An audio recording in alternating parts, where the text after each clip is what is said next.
আমরা আছি বাস rapid transit প্রকল্পের আব্দুল্লাহপুর টঙ্গীর সংযোগ এলাকায়। এই প্রকল্পটি রাজধানীবাসী সহ সারা দেশের মানুষের জন্য আশীর্বাদ হয়ে আসার কথা ছিল, কিন্তু বর্তমানে চুরি, ছিনতাই এবং হত্যার ঘটনায় এই প্রকল্পটি হয়েছে রাজধানীবাসীর জন্য একটি গলার কাটা। কী কারণে এই প্রকল্পটি গলার কাটা হলো তাই খোঁজার চেষ্টা করেছি টিম ডেইলি সান। বলছিলাম গলার কাটায় পরিণত হওয়া বাস র্যাপিড ট্রানজিট প্রকল্পের কথা। যত্রতত্র বাসে যাত্রী তোলা আর নামানোর সময় ঘটে একের পর এক দুর্ঘটনা। অপরদিকে সিঁড়ি দিয়ে নামার সময় পেতে থাকা ছিনতাইকারীদের কবলে পড়তে হয় যাত্রীদের। গড়ে দেখা যাচ্ছে প্রত্যেক সপ্তাহে হলো গিয়ে আমরা বিভিন্ন প্রকারের মানুষের এখানে হলো গিয়ে ছিনতাই, এরপরে ছুরিকাঘাতে অনেক মানুষ মারা যাচ্ছে এবং ছিনতাই তো হলো গিয়ে অহরহ প্রত্যেক দিনের ঘটনা। এবং সেখানে আমরা দেখতে পাই যে হলো গাজীপুর মেট্রোপলিটন পুলিশের আসলে গা ছাড়া একটা ভাব। আমার কাছে মনে হয় এর চেয়ে লজ্জাস্কর ব্যাপার আসলে কিছুই নাই, যে যেখানে সরকার জানে যে এখানে হত্যাকাণ্ড হচ্ছে, ছিনতাই হচ্ছে, খুন হচ্ছে, এরপর হলো গিয়ে মানুষের নিরাপত্তা নেই, এরপরও এটা নিয়ে কারো কোনো মাথা ব্যথা নেই। যখন একটা গাড়ি এখানে নষ্ট হয়ে যায় তখন মাইলের পর মাইল এখানে জ্যাম হয়ে যায়। গাজীপুর মানুষের জন্য একদম নাবিশ্বাস একটা অবস্থা হয়ে যায়। অফিসে আমি একজন মানুষ হসপিটালে নিয়ে যাওয়া একজন রোগী যার অ্যাম্বুলেন্স রাস্তায় আটকে আছে, তার জন্য এখানে দুর্বিষহ জীবন। বসুন্ধরা টিস্যু, অশুদ্ধতার বিরুদ্ধে এক বিন্দুও ছাড় নয়। 2012 সালে বিআরটি প্রকল্পের কাজ শুরু হয়। গাজীপুর টঙ্গী এয়ারপোর্টের ব্যস্ত এলাকায় একটি দ্রুতগামী, পরিবেশ বান্ধব ও টেকসই গণপরিবহন ব্যবস্থা গড়ে তোলা ছিল এ প্রকল্পের লক্ষ্য। কিন্তু এক যুগের বেশি সময় পেরিয়ে গেলেও এখনও প্রকল্পটির কাজ পুরোপুরি শেষ হয়নি। সবশেষ 2024 সালের ডিসেম্বর থেকে বন্ধ রয়েছে প্রকল্পের সব ধরনের কার্যক্রম। এ বিষয়ে অভিযোগ করেন গাজীপুর ও উত্তরার স্থানীয় বাসিন্দারা।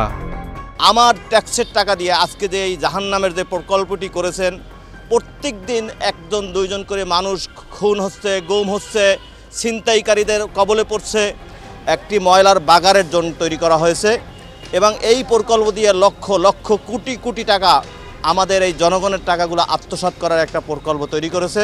এটা বাস্তবায়নে যারা সরকারের ক্ষমতায় ছিল তখন তারা কারো বিশেষজ্ঞদের কোনো কথা কর্ণপাত করে নাই, তারা নিজেদের মতো করে করে প্রজেক্টটা করাইছে। এখন এই যে শত শত মানুষ প্রতিদিন আহত হচ্ছে, ছিনতাই হচ্ছে, ওখানে মাদকের কারখানা করে উঠছে।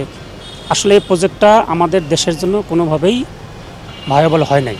বিআরটি প্রকল্পের সবশেষ তথ্য জানতে আমাদের গন্তব্য রাজধানীর উত্তরায় অবস্থিত ঢাকা বিআরটি কোম্পানির অফিসে। 6 তলা এই ভবনটিতে প্রকল্পের সাথে যুক্ত সবগুলো সংস্থার অফিস রয়েছে, কিন্তু কাজ বন্ধ থাকায় অফিসগুলোতে আসেন না কর্মকর্তারা। নগরবিদরা বলছেন বিআরটি প্রকল্পের জন্য একের পর এক মানুষের মৃত্যু হচ্ছে, যার কারণে প্রকল্পটি একটি বিস্ফোরা হয়ে দাঁড়িয়েছে। মানুষ শারীরিক আর আর্থিক ক্ষতির সম্মুখীন হচ্ছে। প্রকল্পটি গোদের উপর বিস্ফোরা, এটি অপসারণ করা জরুরি দরকার, অথবা অপসারণ যদি না করে এটাকে কী করা যায় তার জন্য বিশেষজ্ঞ কমিটি করে জরুরি ভিত্তিতে এই অন্যায় একটি চাপিয়ে দেওয়া কাত্রদাহ ফোড়া থেকে ওই এলাকার মানুষকে বাঁচানো দরকার। ঢাকা শহরে বাস থেকে আপনি কোন দিক দিয়ে নামেন, ডান দিক দিয়ে না বাঁ দিক দিয়ে? তাহলে ডান দিয়ে কেন আপনার বাস স্টপগুলো তৈরি করা হয়েছে? এটা উত্তর কে দেবে?